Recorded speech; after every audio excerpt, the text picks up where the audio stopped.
आत्मा राम है। अनात्मा राम का मतलब अनात्म वस्तुओं में रमण करना। हम अनात्म वस्तुओं में रस ढूंढते हैं। जिन वस्तुओं में आत्मा नहीं है, जड़ वस्तुएं जो हैं, उन जड़ वस्तुओं में हम आनंद ढूंढते हैं। जो जड़ वस्तुओं में आनंद ढूंढता है वो अनात्मा राम है, और जो चेतन आत्मा में आनंद को ढूंढ ले उसी का नाम आत्मा राम है। भगवान आत्मा राम है। भगवान इन आत्माओं के साथ रमण करते हैं, और ये आत्माएं ही गोपियां हैं। और भक्त और भगवान का जो विशुद्ध मिलन है उसी का नाम रास है। और ये आज भी चल रहा है। अलौकिक जगत में ये लीला आज भी चल रही है, समाप्त नहीं हुई। अनंत अनंत जीवात्माएं उन परमात्मा की क्रीड़ा में समाहित होकर उस क्रीड़ा में परम रस का अनुभव करती रहती है। इसके बाद कथा आती है, भगवान ने कामदेव के मान का मर्दन करने के लिए रास लीला की। भगवान कृष्ण की रास लीला बड़ी प्रसिद्ध है। 5 अध्याय में श्री सुखदेव जी ने रास लीला का वर्णन किया है। इसका नाम रास पंचाध्यायी है। 5 अध्याय में सुखदेव जी ने भगवान की रास लीला का वर्णन किया। इन 5 अध्याय को भागवत का 5 प्राण माना जाता है। श्रीमद् भागवत महापुराण भगवान का साक्षात विग्रह है, और इसके 5 जो प्राण हैं वो रास पंचाध्यायी के 5 अध्याय हैं। रास पंचाध्यायी का 5 अध्याय भागवत से हटा दें तो भागवत निष्प्राण हो जाए, इसका प्राण ही नहीं रहेगा। रास लीला ही भागवत का प्राण है। और ये रास लीला काम विजय लीला है, ये काम लीला नहीं। आजकल के तुच्छ भोगी प्राणी अपने भोग को, अपने पाप को सही ठहराने के लिए कृष्ण के चरित्र का उदाहरण दे देते। अरे कृष्ण ने भी तो ऐसा किया। भगवान श्री कृष्ण की रास लीला के रहस्य को बिना जाने भगवान कृष्ण के चरित्र से किसी पामर प्राणी के चरित्र की तुलना करना, पामर प्राणी के चरित्र से भगवान के चरित्र की तुलना करना, यह महान अपराध है, अज्ञान है। भगवान श्याम सुंदर ने कामदेव के मान का मर्दन करने के लिए, अभिमान नष्ट करने के लिए यह लीला की। आप देख रहे हैं जितनी लीला हो रही है केवल देवताओं के अभिमान को मिटाने के लिए भगवान कर। ब्रह्मा का अभिमान नष्ट किया, इंद्र का अभिमान नष्ट किया, वरुण का अभिमान नष्ट किया, काली नाग के मान का मर्दन किया, और अब कामदेव का नंबर आया। कामदेव को भी बड़ा अभिमान कि मैं विश्वजयी हूं, मैंने सबको जीत लिया, सब मेरे वश में हो गए। भगवान ने रास लीला के माध्यम से काम पर विजय प्राप्त की।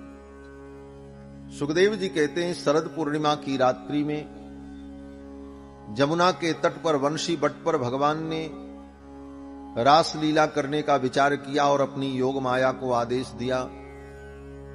योग माया ने सारे उपकरण उपस्थित कर दिए। सुंदर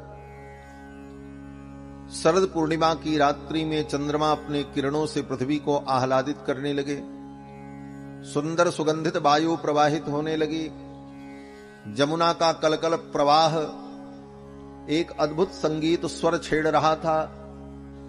जमुना के पावन पुलिन पर हरित हरित जो दूरबाएं हैं, उन दूरबाओं के कारण, उस हरित दूरबा के प्रस्तार के कारण जमुना का पुलिन मानो सुंदर मखमल के बिस्तर से आच्छादित हो ऐसा सुंदर सुरम्य वातावरण बन गया। और भगवान श्याम सुंदर ने अपने अधरों पर बंशी रखी और गोपियों का आवाहन किया। भगवान पितारात्रि ही शरदोत्फुल्ल मल्लिकाः वीक्षरन्तुम मनश्चक्रे योगमायामुपाश्रितः निशम्य गीतम तदनंगवर्धनम व्रजस्त्रियः कृष्णगृहीतमानसाः आजग्मुरन्योन्यमलक्षितोद्यमाः सयत्र कांतो जवलोल कुंडला। भगवान ने जब बंशी बजाई तो गोपांगनाएं अपने अपने घर के कार्य को छोड़ करके दौड़ पड़ी। कोई गोपी गाय दूह रही थी, आधा दूध निकाला था, गाय के पैर में रस्सी बंधी थी, बछड़ा उधर बंधा था,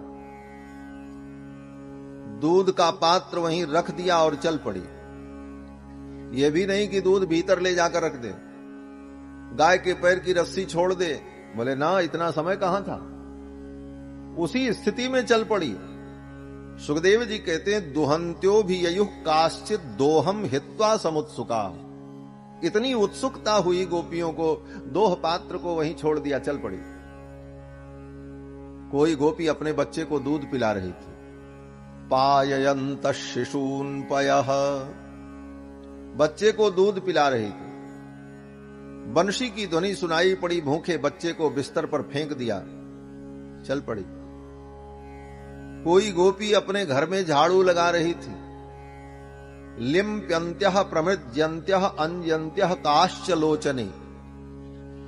गांव में कच्चे घर होते हैं, 10 दिन पर 15 दिन पर एक बार गाय के गोबर से लीपना पड़ता है, नहीं तो मिट्टी उखड़ने लगती। तो जिस दिन मौका रहता है फुर्सत में, तो विशेष करके माताएं रात को ही लीपती हैं। क्यों? बोले दिन में लोग आते जाते रहेंगे तो बिगड़ जाएगा, रात में लीप करके छोड़ दो तो सवेरे तक सूख जाए। तो उस रात्रि में गोपी अपने घर के आंगन को लीप रही थी। लिम्प्यन्त्यः प्रमृज्यन्तः अंजन्त्यः काश्च लोचने। कोई गोपी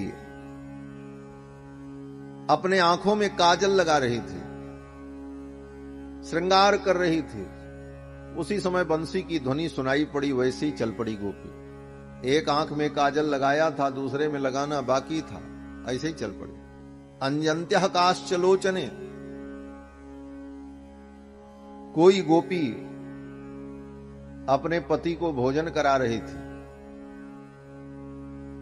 थाली में रोटी सब्जी दिया, कुछ चटनी अचार देना बाकी था, पति कह रहा था ये लाओ वो लाओ। तब तक बंशी की ध्वनि सुनाई पड़ी, वहीं से वो गोपी चल पड़ी। परिवेशयन्तस्तद हित्वा शुश्रूषन्त्यः पतीन काश्चित। कोई गोपी अपने पति की सेवा कर रही थी, पैर दबा रही थी। पति थका मांदा आया था, एक पैर दबाया, दूसरा पैर दबाना बाकी था, उठ के चल पड़ी। बंशी की ध्वनि सुनाई पड़ी, चली गई। कोई गोपी कपड़ा पहन रही थी। सुखदेव जी कहते हैं राजन, स्त्रियों को वस्त्र पहनने में, श्रृंगार करने में समय लगता है। आधा कपड़ा पहना था, तब तक भगवान की वंशी की ध्वनि सुनाई पड़ी, बस वैसे ही चल पड़ी। व्यत्यस्त्र वस्त्राभरणा काश्चित कृष्णांतिकम ययुः। गोविंद का दर्शन करने के लिए चल पड़ी। कोई गोपी अपने कानों में कुंडल पहन रही थी, हाथ में कुंडल लेकर के पहनने चली और बंशी की ध्वनि सुनाई पड़ी, उसे होश न रहा। कान का कुंडल जो कान में पहनना चाहिए उसको नाक में डाल लिया और चल पड़ी। जो जैसे थी उसी प्रकार चल पड़ी। व्यत्यस्त्र वस्त्राभरणा काश्चित कृष्णांतिकम ययुः।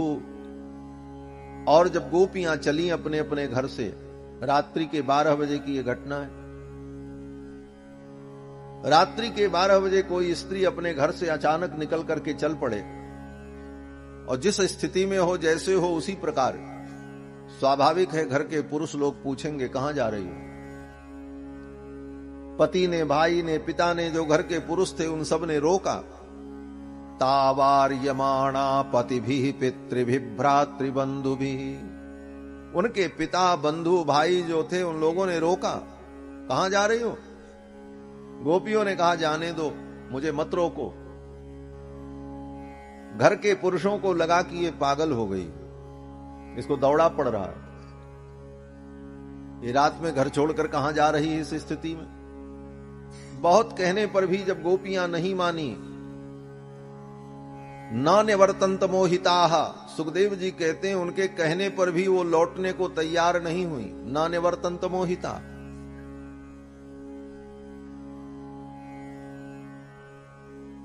तो उनके पति पिता बंधु जो थे उन सब ने क्या किया, बोले इसको पकड़ो और बंद करो। सवेरे वैद्य बुलाएंगे, कोई चिकित्सक बुलाएंगे, इसका इलाज कराएंगे, लगता है इसे कोई परेशानी है, इसका दिमाग खराब हो गया।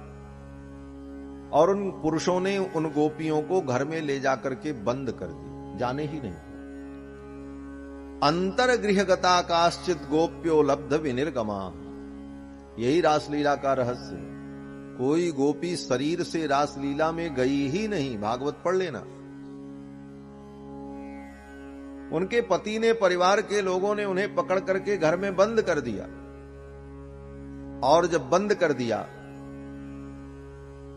नहीं जाने दिया, तो कृष्ण के वियोग में उन गोपियों को इतना दुख हुआ।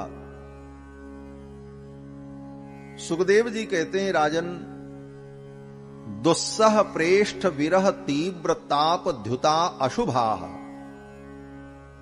अपने प्रियतम के विरह में जो तीव्र ताप हुआ, उस ताप का ये परिणाम हुआ कि गोपियों के जन्म जन्मांतर के जो बचे खुचे अशुभ कर्म थे वो सब भस्म हो गए।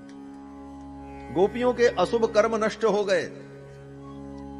फिर गोपियों ने कृष्ण विरह जन्य तीव्र ताप का शमन करने के लिए गोविंद का ध्यान किया अपने अपने घर में बैठी बैठी, क्योंकि वो तो घर में बंद हो गई थी। जहां थी वहीं बैठे बैठे जब कृष्ण का ध्यान करने लगी और ध्यान में कृष्ण का दर्शन उन्हें हुआ, तो उनके जन्म जन्मांतर के जो पुण्य थे वो सब पुण्य विलीन हो गए। भगवान के ध्यान के उस आनंद सागर में, समुद्र में, गोपियों के जन्म जन्मांतर के जो पुण्य थे वे पुण्य भी समाप्त हो गए। सुखदेव जी कहते हैं, ध्यान प्राप्ता च्युता शेष निर्वृत्या क्षीण मंगला। उनके जो मंगल थे, जो शुभ कर्म थे, वो सब कृष्ण के ध्यान में क्षीण हो गए। ये वेदांत है महाराज। भगवान के वियोग के ताप में गोपियों के पाप नष्ट हो गए और भगवान के ध्यान दर्शन में उनके पुण्य समाप्त हो गए। मूल बात इतनी ही है। बोले पाप भी समाप्त हो गए और पुण्य भी समाप्त हो गए। बोले पाप समाप्त हो गए, ये तो हमने बहुत सुना है, भगवान की कृपा से पाप समाप्त हो जाता है। भगवान का ध्यान किया और उनके पुण्य खत्म हो गए। बोले हां, पुण्य का भी खत्म होना बहुत जरूरी है। जैसे पाप बंधक है, उसी प्रकार पुण्य भी बंधक है। अंतर केवल इतना है, पाप लोहे की जंजीर है और पुण्य सोने की जंजीर है। किसी पक्षी को आप लोहे के पिंजड़े में बंद करो तब भी वो बंधन का अनुभव करेगा, और सोने के पिंजड़े में बैठा दो तब भी वो बंधन ही अनुभव करता है। इसीलिए वेदांत में कहा, पुण्य पापे विधूय निरंजन परमम साम्य मुपैति। मुंडकोपनिषद में वेद भगवान कहते हैं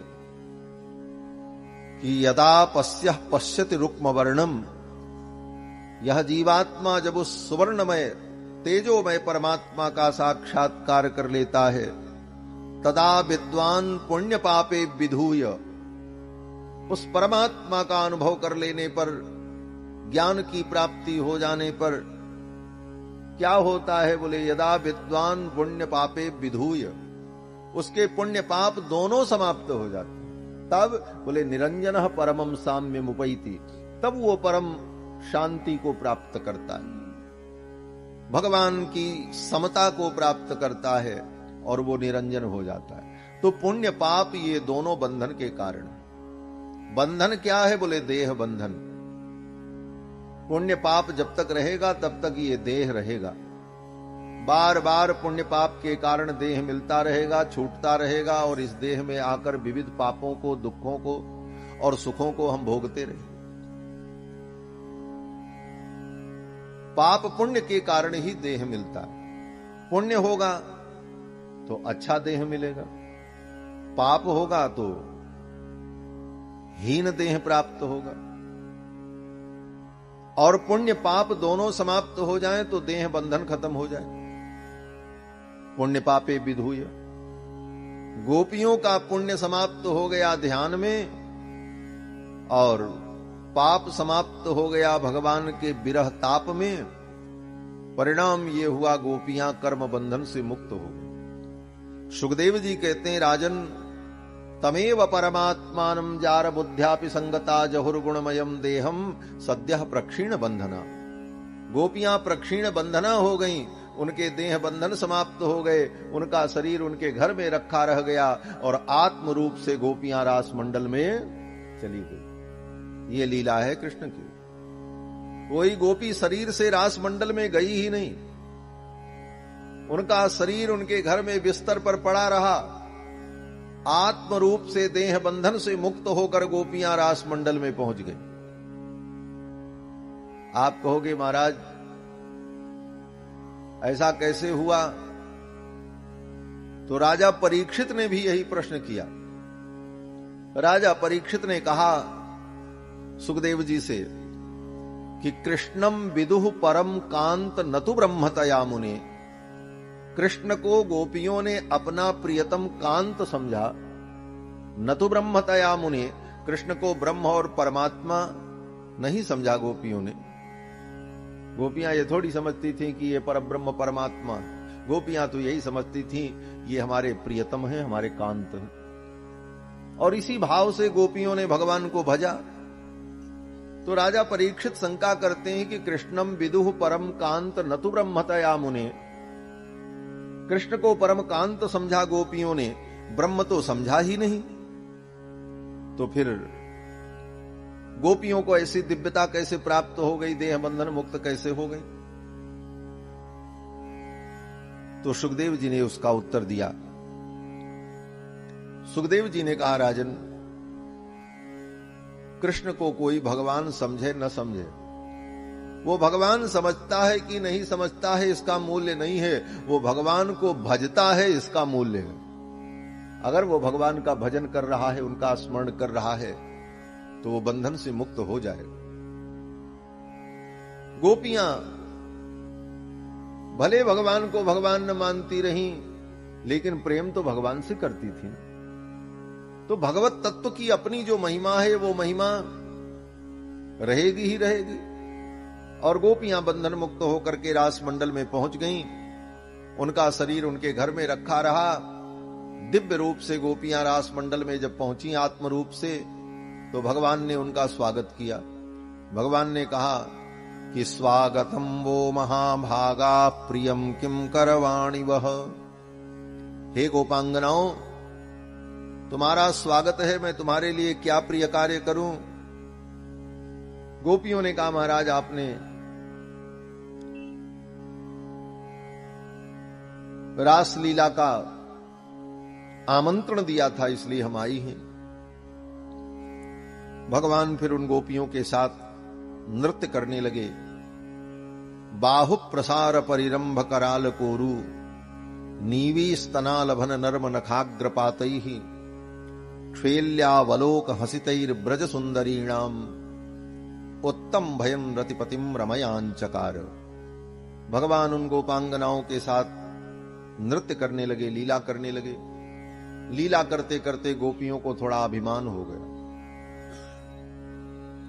गोपियों को अभिमान हुआ कि हम कितनी सौभाग्यशालिनी हैं, श्याम सुंदर सब प्रकार से हमारी सेवा कर रहे हैं।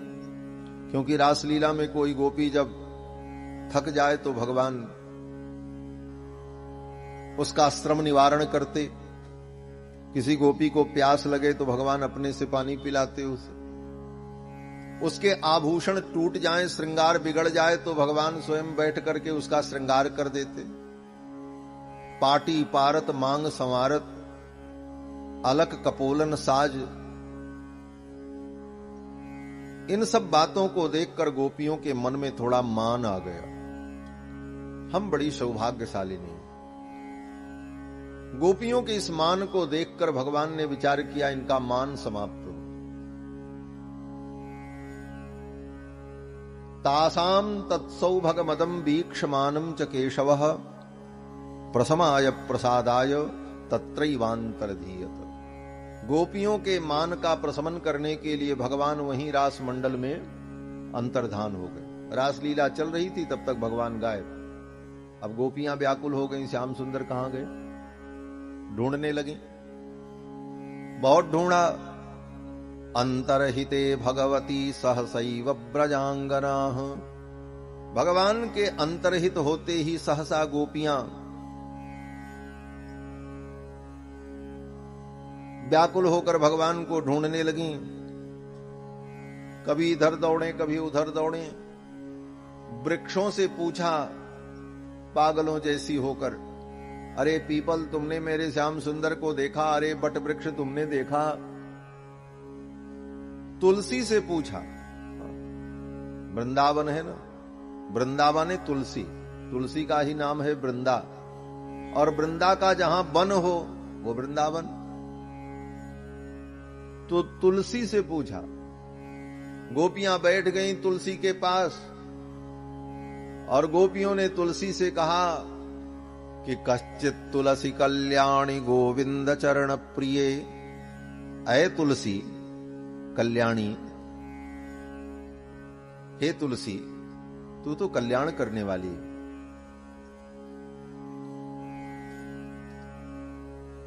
और तू जो कल्याण करती है वो कल्याण क्या है? भौतिक नहीं, अलौकिक है। क्यों? बोले हे तुलसी, जो तुझे अपने गले में धारण करता है,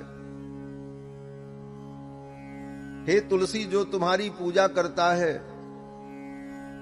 हे कल्याणी तू उस जीव को गोविंद के चरणों में पहुंचा देती। कि तुलसी हरिप्रिया है। गोपियों ने कहा, कल्याणी मुझे भी गोविंद के चरणों का दर्शन करा दो, क्योंकि तुम तो गोविंद के चरणों में ही रहती हो। लोग तुलसी कहां चढ़ाते हैं? बोले भगवान के चरणों में। कश्चित तुलसी कल्याणी गोविंद चरण प्रिय, गोविंद के चरणों से तुम भी प्रेम करती हो, तो हे कल्याणी हमारा भी कल्याण करो, मुझे कृष्ण का दर्शन कराओ। तब तक दूसरी सखी ने कहा, अरे ये तुलसी से क्यों पूछ रही, ये थोड़ी बताएगी। बोले क्यों? अरे ये तो हमारी सवत है ना, ये भी कृष्ण से प्रेम करती है, हरिप्रिया है, और सवत कभी सवत के सुख को देख नहीं सकती, इसलिए सखी चलो चलो आगे चलते। वहां से गोपियां आगे बढ़ी। बहुत ढूंढा, कहीं गोविंद जब नहीं दिखे तो गोपियां भगवान की लीला का अनुकरण करने लगी, स्वयं में कृष्ण का अनुभव करने लगी। एक गोपी ऐसे हाथ करके खड़ी हो गई और कहती, आओ आओ मैंने गोवर्धन उठा रखा है। कोई गोपी भूमि में लेटकर अपने चरणों को हिलाते हुए भगवान जैसे पालना में लेटते थे उसी मुद्रा में लेट करके वो अनुभव कर रही है, मैं कृष्ण हूं। कोई गोपी बंशी बजाने का अभिनय करती हुई अपने को कृष्ण के रूप में अनुभव करने लगी। ये तन्मयता गोपियों की जो थी, इस तन्मयता के कारण गोपियों को अपने ही स्वरूप का विस्मरण हो गया और भगवत भाव में डूब गईं, और बहुत देर तक इस प्रकार लीला का अनुकरण करती रहीं।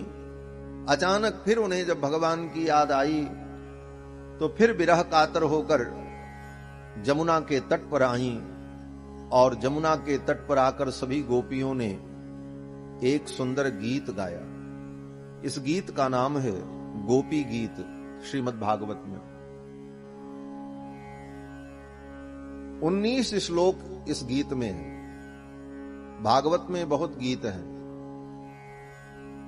वेणु गीत, गोपी गीत, जुगल गीत, भ्रमर गीत, भिक्षु गीत, ये सब भागवत के गीत हैं। क्योंकि भागवत प्रेम का ग्रंथ है,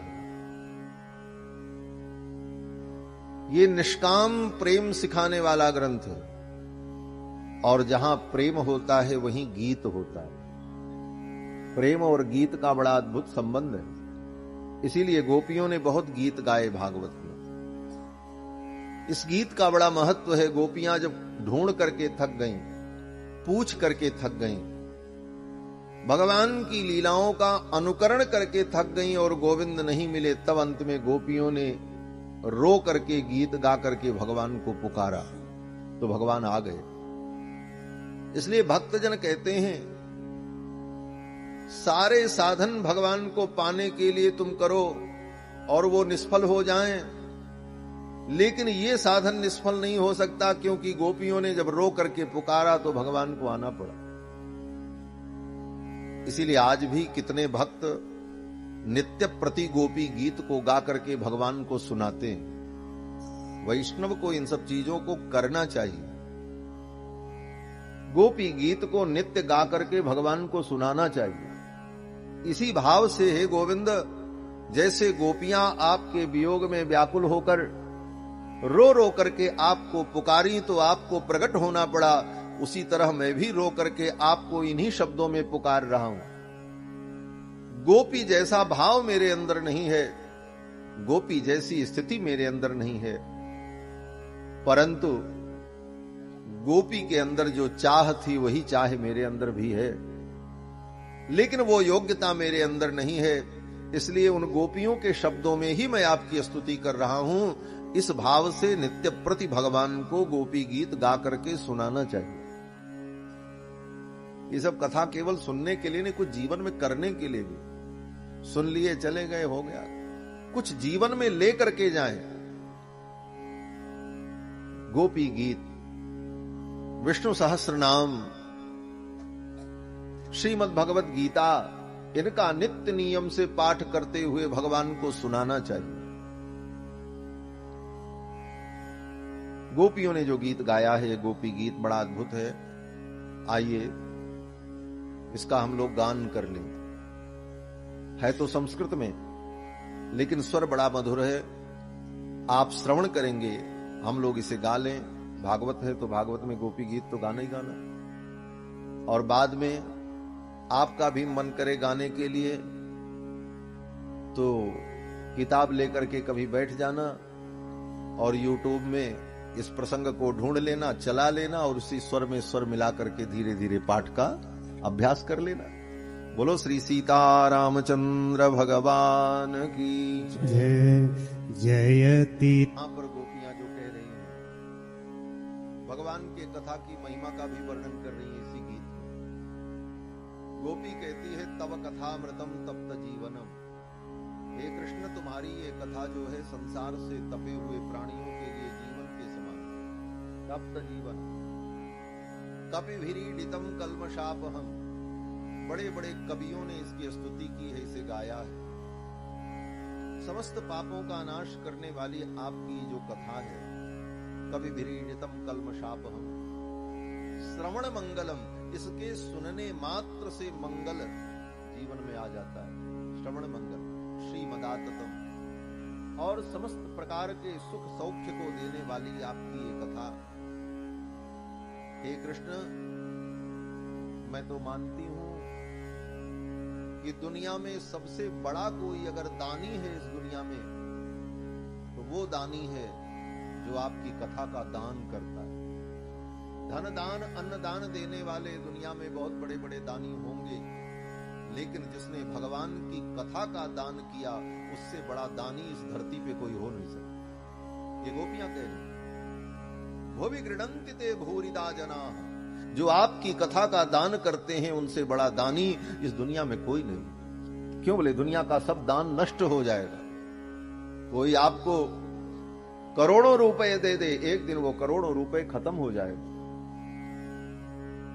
हजारों कुंटल अन्न आपको दे दे, एक दिन खा पी करके सब खत्म हो जाएगा। अच्छे से अच्छा वस्त्र कोई दान कर दे, एक दिन वो पुराना होकर के फट जाएगा। लेकिन जिसने भगवान की कथा का दान दिया, जिसने भगवान की लीलाओं का दान किया, जिसने भगवान के चरित्र को सुना करके आपके हृदय में भगवत भाव प्रतिष्ठित कर दिया, वो कभी नष्ट नहीं होगा, वो सदा के लिए दान होता है। बाकी दान अल्पकालिक है, लेकिन ये कथा का दान तो अनंत कालिक है। बोले त्रुटि के विषय में शास्त्रों में कहा कि एक कमल पुष्प की 100 पंखुड़ियों को ले लो और कमल की 100 पंखुड़ियों को एक के ऊपर एक रख करके गड्डी जैसा बना दो, जैसे नोट की गड्डी बनती। फिर एक सुई लेकर के उसमें चुभो दो। कितनी देर लगेगी उन 100 पंखुड़ियों को पार होने में? सुई को एक बार में पार हो, लेकिन एक बार में भले पार हो जाए, लेकिन उन 100 पंखुड़ियों में जो सुई पार हुई है, एक के बाद दूसरे में, दूसरे के बाद तीसरे में, क्रम से तो इसी प्रकार पार हुई। आपको लगा कि 1 सेकंड में हमने पार कर दिया, लेकिन पहली पंखुड़ी पहले छिदी होगी, तब दूसरी में सुई गई, तब तीसरी में गई। तो एक पंखुड़ी को छिदने में जितना समय लगा, उसका नाम है त्रुटि। उसको त्रुटि कहते हैं। गोपियां कहती हैं त्रुटि रुगायते त्वाम अपश्यताम। हे श्याम सुंदर, आपका दर्शन न हो तो वो त्रुटि जो सबसे छोटा कालखंड होता है, वह भी एक युग के समान प्रतीत हो। और हे श्याम सुंदर, कुटिल कुंतलानम श्री मुखम चते, आपके घुंघराली अलकावली से आवृत आपका जो श्रीमुख है, उस श्रीमुख का जब हम दर्शन करती हैं, तो अगर कहीं बीच में पलक गिर जाए तो पलक गिरने मात्र से आपके दर्शन में जो बाधा होती है, उस स्थिति में ब्रह्मा जी के ऊपर गोपियों को क्रोध आता है। गोपियां कहती इस ब्रह्मा की बुद्धि नहीं थी, ये ब्रह्मा जड़ बुद्धि था, ये आंखों में इसने पलक क्यों बनाया? गोपियां कहती हैं जड़ उदीक्षताम पक्ष्मकृत, इन आंखों में पलक बनाने वाला ब्रह्मा जो है, उस ब्रह्मा को बुद्धि नहीं थी, किसी ने बुद्धि नहीं दिया, ये फालतू में क्यों बना दिया? अगर ये पलकें न होती तो कृष्ण का हम निर्निमेष दृष्टि से दर्शन करती रहती। ये पलकें तो बाधा उत्पन्न कर दी। गोपियां कहती हैं जड़ उदीक्षताम पक्ष्मकृत दृशाम। आगे 4 पंक्तियां और हैं, गालें। गोपियों ने भगवान के स्वरूप का वर्णन किया है, अपने विरह का वर्णन किया है, व्यंग भी किया है भगवान पर, और भगवान को उपदेश भी किया गोपियों ने। बहुत कुछ है इसमें, और कई कई प्रकार के इसके अर्थ होते हैं।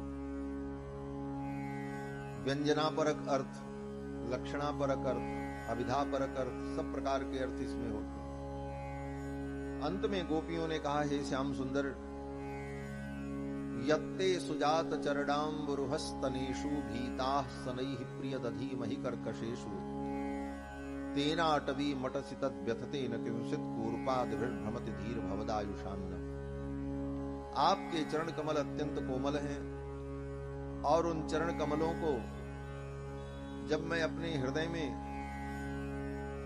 विराजमान करती हूं तो भय लगता है कि हमारे हृदय कठोर हैं, आपके चरण अत्यंत कोमल हैं, कहीं आपके चरणों में पीड़ा न हो। और उन चरणों से आप जंगल में विचरण कर रहे हो, आपके चरणों में पीड़ा हो रही होगी। हे श्याम सुंदर, आप आ जाओ, आपके चरणों को अपने अंक में लेकर, गोद में लेकर, उन चरणों का हम संवाहन करेंगे, उन चरणों की हम सेवा करेंगे। इस प्रकार गोपियों ने जब प्रार्थना की रो करके, उसी समय भगवान रास मंडल में पुनः प्रकट हो। सुखदेव जी कहते हैं कि रुरुदुः सुस्वरम राजन कृष्ण दर्शन लालसा। कृष्ण दर्शन की लालसा से गोपियों ने जब रुदन किया तो भगवान उसी समय प्रकट हो गए। तासामाविर्भूत क्षौरिस्मयमान मुखाम्बुजः पीतांबरधर स्रग्वी साक्षान मनमत मन्मथा। करोड़ों करोड़ों कामदेव के दर्प का दलन कर देने वाले भगवान रास मंडल में प्रकट हो गए।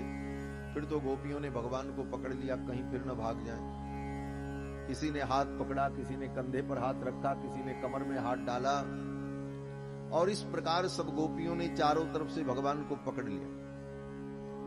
यहां 8 प्रमुख गोपियों का वर्णन है, जिन 8 गोपियों ने भगवान को पकड़ा और लेकर के आई। अब इन 8 गोपियों में 4 गोपियां जो हैं वो मदीयत्वाभिमानवती हैं और 4 गोपियां तदीयत्वाभिमानवती हैं। अब ये सब विषय बड़ा ही रसिक विषय है। कुछ गोपियां ऐसी हैं जो ये मानती हैं कृष्ण मेरे हैं, इसको कहते हैं मदीयत्वाभिमान। और कुछ गोपियां ऐसी हैं जो ये मानती हैं कि मैं कृष्ण की हूं। बात तो एक ही हुई, बोले एक नहीं हुई। कृष्ण मेरे हैं एक, और मैं कृष्ण की हूं एक, दोनों में अंतर है। क्या अंतर है? बोले जो ये मानती हैं कि कृष्ण,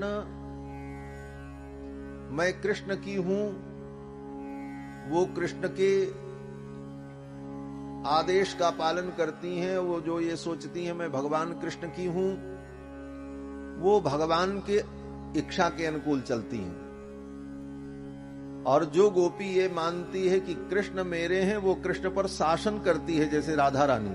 राधा रानी उन 4 में प्रमुख हैं। राधा का महत्व इसीलिए। राधा कौन है? बोले मदीयत्वाभिमानवती गोपी है राधा। राधा तत्व जो है बड़ा विलक्षण तत्व है। यद्यपि श्रीमद् भागवत महापुराण में कहीं राधा नाम नहीं आया, राधा नाम की किसी गोपी का वर्णन भी भागवत में नहीं, लेकिन अन्य पुराणों में है। तो राधा जी कौन है? बोले मदीयत्वाभिमानवती, कृष्ण मेरे हैं, मैं जो चाहूंगी वो कृष्ण करेंगे। मैं कृष्ण को जैसे नचाऊंगी कृष्ण वैसे ही नाचेंगे। ये साधिकार जो राधा का अधिकार है गोविंद पर, यही राधा जी का स्वरूप है मदीयत्वाभिमानवती गोपी का। फिर इन सब के अलग अलग भेद हैं। ये सब तो जीवन भर भागवत का स्वाध्याय करे, पढ़े, सुने, फिर भी इसका अंत नहीं। सच पूछो तो मानव की बुद्धि का यही सदुपयोग है। पशु को तो बुद्धि नहीं होती, मानव को बुद्धि भगवान ने दी। उस बुद्धि का सदुपयोग यही है कि भगवान के इन चरित्रों की गहराइयों में हम अपनी बुद्धि को डुबोएं। बाकी दुनिया के प्रपंच में बुद्धि लगाएं, उस बुद्धि का कोई फल नहीं। दुनिया के काम को ठीक करने में हम बुद्धि लगा दें, खोज करें, कोई अनुसंधान करें, बोले क्या मतलब निकलेगा? आज दुनिया के बड़े बड़े बुद्धिमान चंद्रमा और मंगल पे जाकर के खोज रहे हैं, पत्थर ईंटा में कुछ मिल जाए, क्या मिलेगा? जैसे तुम्हारी इस धरती पर ईंटा पत्थर मिट्टी है, उसी तरह वहां भी होगा। पूरे ब्रह्मांड में वही पंच तत्व है, पृथ्वी जल तेज वायु आकाश। और अगर कोई बहुत बड़ी खोज तुमने कर भी ली तो उस खोज का, उस ज्ञान का तुम्हारे इस जीवन में क्या उपयोग है? विचार करना कभी।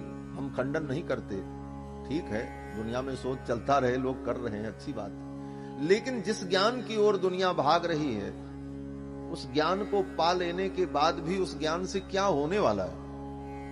हम कहते हैं पाताल तक धरती को खोद करके पता लगा लो इसके गर्भ में क्या क्या है और सारे अनुसंधान कर लो, उसका मतलब क्या निकलेगा? और अगर 100 साल में तुम पता लगाना भी चाहो तो ब्रह्मांड के संपूर्ण रहस्यों को जान पाओगे? 100 वर्ष की औसत आयु में कोई क्या जाने? बोले तो सब कुछ जानने की अगर तुम्हारे अंदर इच्छा ही है कि हम सब कुछ जान लें, तो एक उपाय है। क्या उपाय है? बोले वेदों ने कहा, उपनिषद में कहा गया, एक ऐसी चीज है जिसे जान लो तो तुम सब कुछ जान लो। क्या है वो? बोले एकेन विज्ञानेन सर्वम विज्ञातम भवति। वेद ने कहा एक के विज्ञान से सर्व विज्ञान। वो एक का विज्ञान क्या है? बोले वही एक परमात्मा है, एकमेवाद्वितीय। परमात्मा के विज्ञान हो जाने पर, उसे जान लेने पर फिर कुछ जानने के लिए बचता ही नहीं है, सब जान लोगे। ये विज्ञान है वास्तविक। और एक एक चीज को अलग अलग जानने चलोगे, ये जिंदगी तुम्हारी छोटी पड़ जाएगी। क्या क्या जानोगे? कितना जानोगे? और जानने का मतलब है ज्ञानवान होना। और सब कुछ जो जान ले वो कौन होता है? बोले वो सर्वज्ञ होता है। सर्वम जानाति इति सर्वज्ञ। तो अगर सर्वज्ञ बनना है तो उस सर्वज्ञ की शरण में आ जाओ, और परमात्मा जो सर्वज्ञ है उसे जान लेने पर जीव भी सर्वज्ञ हो जाता है, सब कुछ जान लेता है। क्योंकि वेदों ने कहा, एष आत्मा अपहत पापमा बिजरो मृत्युर्विशोकः अजिघित्सः अपिपासः सत्यकाम सत्य संकल्प आविर्भूत गुणाष्टक। ये जीवात्मा जब परमात्मा को ठीक ठीक जान लेता है, प्राप्त कर लेता है, तो परमात्मा के अंदर जो दिव्य गुण है वो सारे गुण इस जीवात्मा में भी प्रादुर्भूत हो जाते हैं। जीवात्मा भी सर्वज्ञ हो जाता है, सत्य संकल्प हो जाता है, सब कुछ जान लेता है, फिर कुछ जानने के लिए शेष बचता ही नहीं। इसीलिए ऋषि मुनियों ने इस विज्ञान की ओर अपनी मति को लगाया। नहीं, ऐसा नहीं था कि वो ऋषि मुनि लोग हवाई जहाज नहीं बना पाते, मिसाइल नहीं बना पाते, बना लेते, लेकिन ब्रह्मांड के कोने कोने में जाकर के शोध करते, लेकिन वो जानते थे कि इन शोध का कोई परिणाम नहीं होगा। उस कारण तत्व को हम जाने, इसलिए अपनी बुद्धि को उस कारण तत्व में लगाए। लोग कहते हैं, महाराज इन यंत्रों को ऋषि मुनियों ने क्यों नहीं बनाया? आज के है 99 आदमी बेरोजगार हो गए। यांत्रिकी ने बेरोजगार बनाए लोगों। सारी खेती यंत्र से होने लगी तो बैलों की उपयोगिता खत्म हो गई, बेचारे मारे गए। यंत्र ने समाज को छिन्न भिन्न कर दिया। आज जो कुछ मानव के अंदर संवेदनाएं बची थीं, अब वो मोबाइल के कारण खत्म हो गई। सुविधा तो बहुत है मोबाइल, बगल में ही बाप बैठा, बगल में बेटा बैठा है, उधर पत्नी बैठी, सब अपना अपना मोबाइल लेके चला रहे हैं, किसी को किसी से कोई मतलब ही नहीं। सारी संवेदनाएं मर गई। इन यंत्रों ने मानव को निकम्मा बना करके रख दिया, कर्महीन होते चले गए। और इन यंत्रों के कारण ही बड़ी बड़ी दुर्घटना इस धरती पर होने लगी। यंत्रों से बहुत लाभ भी है तो नुकसान भी बहुत बड़ा। यंत्रों के निर्माण को, अब बताओ, बुद्धि का उपयोग करके इतने बड़े बड़े हथियार बना डाले। आज किसी की बुद्धि खराब हो जाए तो पूरी दुनिया एक ही मिनट में खत्म हो जाए। क्या मिला इससे? विनाश के भंडार पर आप बैठे हो, बारूद के भंडार पर बैठे हो, कब दुनिया उड़ जाए। इसी दिशा में बुद्धि का प्रयोग किया लोगों ने, संसार के लोगों ने। सुख शांति समृद्धि और परमानंद को ढूंढने में बुद्धि का उपयोग किया होता तो आज दुनिया की यह दशा न होती। हम किसी की आलोचना नहीं कर रहे हैं, ना आधुनिक विज्ञान के हम आलोचक हैं। जो विज्ञान कर रहा है ठीक है, उसका लाभ भी है, लेकिन उसका जो नुकसान है वह भी समझना चाहिए। ऋषि मुनियों ने इसीलिए इन सब विषयों पर अपनी बुद्धि को नहीं लगाया, उन्होंने तत्व को जानने की चेष्टा की। श्रीमद् भागवत महापुराण में ये जो वर्णन है, ये बड़ी ही अद्भुत लीला भगवान ने, रास लीला, जो कि अंत में गोपियों ने भगवान से बहुत सारे प्रश्न किए, उन प्रश्नों का उत्तर भगवान ने दिया। फिर भगवान ने उन गोपियों के साथ महारास लीला की। महारास लीला में जितनी गोपियां उतने ही कृष्ण हो गए। कृत्वा तावंत महात्मानम यावतिर गोपयोषिता, जितनी गोपियां थीं उतने ही कृष्ण। रेमे स भगवास्ताभिर आत्मा रामोपि लीलया, आत्मा राम भगवान उन गोपियों के साथ रमण करने लगे। बस इसके आगे क्या हुआ, ये कथा का वर्णन सुखदेव जी ने नहीं किया। फिर तो राजा परीक्षित ने दूसरे प्रश्न किए और दूसरी बात शुरू हो गई। रास लीला समाप्त कब हुई इसका वर्णन नहीं है भागवत में, शुरू होने का तो वर्णन है। आगे क्या हुआ इसके बाद, बोले अब रास लीला चल रही है। बोले तब से आज तक चली रही है, बंद नहीं होगी। उस अनंत परमात्मा के चरणारविंद में पहुंचकर जीव उस आनंद का जो अनुभव करते हैं, वो आनंद अनंत कालिक होता है। फिर जीव को कभी वहां से लौट के आना ही नहीं पड़ता। और वो लीला भगवान की नित्य है। जीव जो है उस अनंत परमात्मा में रमण करता है। इसलिए भगवान का नाम आत्मा राम है। इन आत्माओं के साथ भगवान रमण करते। हम लोग अनात्मा राम हैं और भगवान